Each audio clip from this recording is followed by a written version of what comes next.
Let's talk about calendar talk. Calendar talk is a routine that Comprehensible Input, or CI, instructors often use at the beginning of their world language classes.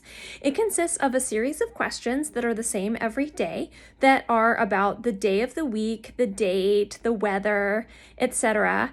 And it gets students, one, using the language right at the beginning of class, two, used to common phrases that they are going to be seeing throughout the course and throughout their language study, and three, it gives them something that they can really feel confident about to be able to understand and produce the response to.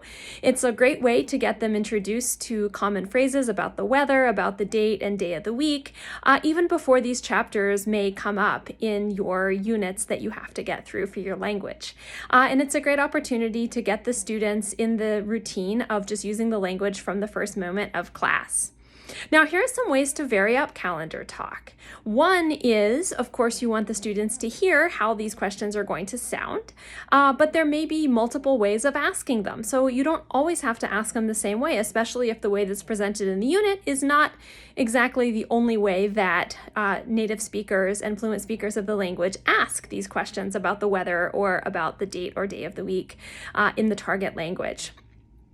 Another thing you can do is have the students ask the questions. You can have them take turns asking them for the class in place of you once you're confident that they know how to ask the questions in the same way that you would.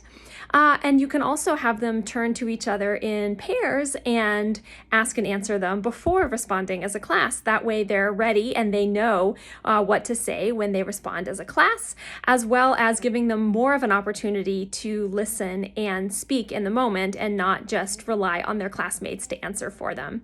If you have any other suggestions about how to use calendar talk in your world language classes, please let us know in the comments. Remember, you can follow us on Instagram and YouTube, among other platforms, at Teaching Solved for more of these tips. Thanks!